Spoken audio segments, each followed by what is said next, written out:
नमस्कार। माहौल क्या है में आज सियासत की बात नहीं होगी। देश में उत्तर पूर्व का एक खूबसूरत राज्य है मणिपुर, जो पिछले एक महीने से जल रहा है। हजारों लोगों को अपना घर बार छोड़ना पड़ा, सैकड़ों घर जला दिए गए, जातीय हिंसा में 2 दर्जन से ज्यादा लोगों की मौत हो गई। पिछले एक महीने से मणिपुर हिंसा में जल रहा है। देश के अलग अलग हिस्सों में अलग अलग चीजें होती रही। हमारा और आपका ध्यान कर्नाटक के चुनाव पर, पहलवानों के प्रदर्शन पर और तमाम मुद्दों पर, नई संसद के उद्घाटन पर, उस पर हुए विवाद पर ज्यादा रहा। लेकिन देश का एक हिस्सा इतनी बुरी तरह हिंसाग्रस्त है कि वहां आम जनजीवन भी चौपट है। आवागमन ठप है। पिछले एक महीने से इंटरनेट की सेवाएं बंद हैं और अस्पताल या जो भी चीज कहिए वो सब की सब ठप पड़ी है। गृह मंत्री अमित शाह ने 3 दिन का दौरा किया और आज उन्होंने शांति की अपील के साथ साथ ये कहा कि जिन लोगों के पास हथियार हैं वो आज तक वो जमा कर दें। कल से कॉम्बिंग ऑपरेशन शुरू होगा और जिनके पास भी हथियार पाए जाएंगे उनके खिलाफ कठोरतम कार्रवाई की जाएगी। शांति की अपील के साथ साथ बलपूर्वक इस हिंसा को दबाने का प्रयास गृह मंत्री अमित शाह ने वहां के तमाम लोगों से बातचीत करके ये रास्ता निकालने की कोशिश की है और पुनर्स्थापन के लिए और उनके फिर से उनको बसाने के लिए एक नई जो रणनीति है उसका खुलासा दिल्ली आकर गृह मंत्रालय में वो कल करेंगे। मूल बात यह है कि देश में ज्यादातर लोगों को इस बात का पता ही नहीं है कि मणिपुर जल क्यों रहा है। दरअसल वहाँ की अगर पॉपुलेशन के हिसाब से देखा जाए तो मैती और कुकी और नगा जनजातियों में ये पूरा मामला मणिपुर का है। मैती वहाँ के मूल निवासी कहे जाते हैं। मणिपुर को अगर भौगोलिक दृष्टि से आप बांटेंगे तो वहाँ वैली यानी घाटी में मैती लोग ज़्यादा रहते हैं और पहाड़ी एरिया में कुकी और नागा जनजाति के लोग ज़्यादा रहते हैं। कुकी और नागाओं को आज़ादी के बाद से ही जनजाति का दर्जा प्राप्त है। जनजाति का शेड्यूल ट्राइब का रिजर्वेशन भी उनको मिलता रहा है। मैती जनसंख्या एक समय बहुसंख्यक थी। उसका ये कहना है, बहुत दिनों से उसका ये तर्क है कि म्यांमार या दूसरे देशों से जो लोग आए हैं, अवैध अप्रवासी आए हैं, उससे धीरे धीरे उनके कल्चर पर भी चोट आ रही है और उनका अपने ही मूल निवासी होने के बावजूद अपने ही प्रदेश में धीरे धीरे उनकी जनसंख्या कम हो रही है। इसी तरह की डिमांड को लेकर मैती जाति के लोगों ने हाई कोर्ट का दरवाजा खटखटाया था कि उन्हें भी शेड्यूल ट्राइब में शामिल किया जाए। अप्रैल के तीसरे हफ्ते में वहां की हाई कोर्ट ने एक फैसला दिया जिसमें उन्होंने राज्य सरकार से कहा कि 1 महीने के भीतर, 4 हफ्ते के भीतर राज्य सरकार मैती को जनजाति का दर्जा देने के बारे में केंद्र सरकार को अपनी रिपोर्ट दे। और इसी के बाद, इसी हाईकोर्ट के फैसले के बाद इस फैसले के विरोध में एक मार्च निकला और उसके बाद ही वहां पर हिंसा हो गई। दोनों तरफ से हिंसा की गई, बहुत सारे घर जला दिए गए।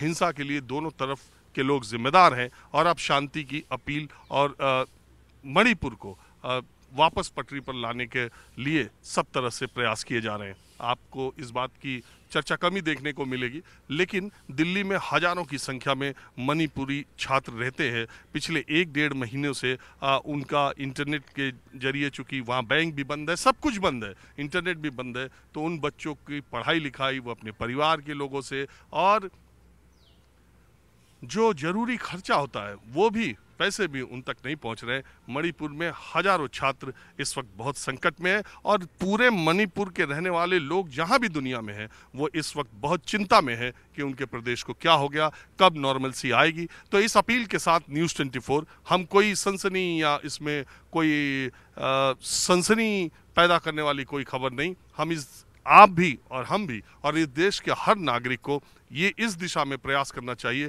कि मणिपुर में बातचीत के जरिए जल्द से जल्द जो है हालात सामान्य हो सके। हिंसा, लोकतंत्र में हिंसा की कोई जगह नहीं, सार्थक बातचीत से ही रास्ता निकल सकता है। तो मैं आज इसलिए मैंने इसलिए ये विषय चुना और इसलिए मैं आपके सामने ये बातें रख रहा हूँ कि मणिपुर के तमाम छात्र जो अलग अलग इधर उधर रहते हैं, उन्होंने मुझसे इस बात के लिए कहा कि आप देश के हर हिस्से, हर इलाके, हर खबरों के बारे में, लोगों के बारे में आप करते हो, तो आप मणिपुरी छात्रों का माहौल क्या है और संकट के दिनों में वो इस वक्त कैसे जूझ रहे हैं, आपको हमें भी और हमारा भी हाल दुनिया को दिखाना चाहिए। इसलिए मैंने फैसला किया कि समाज के हर वर्ग, देश के हर कोने के लोगों के की समस्याओं, उनके मुद्दों को आपके बीच लाने की कोशिश करता हूं। तो कम से कम आप भी मणिपुर के हालात को जानिए और इस दिशा में कुछ कर सकते हो सकारात्मक, तो आप भी करने के बारे में सोचिएगा। चलिए मैं आपको मणिपुर के छात्रों के बीच ले चलता हूँ। अब आप समझिए कि आज के दौर में अगर किसी स्टेट में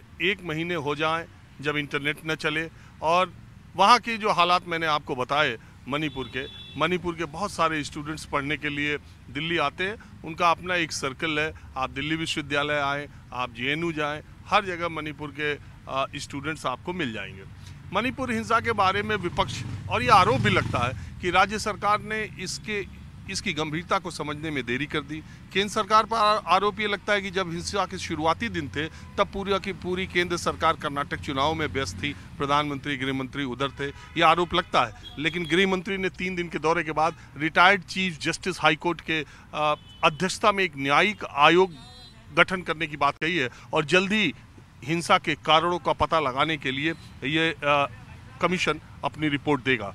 मूल बात यह है कि मणिपुर के निवासी चाहे जहां कहीं भी हो, वो बहुत ही ज़्यादा चिंता में है। और मैं आज छात्रों के बीच माहौल क्या है, ये सारे छात्र जो है, इनके घर वाले वहाँ मणिपुर में हैं, वहाँ हिंसा की लगातार 1 महीने से खबरें आती रही हैं। अपने घर वालों से संपर्क करना, वहाँ से पैसे मंगाना, ये सब बहुत जद्दोजहद है। दूसरी बात है कि मणिपुर के स्टूडेंट्स बहुत ज़्यादा हिंदी भी नहीं बोल पाते और सामने आने से कतराते भी है।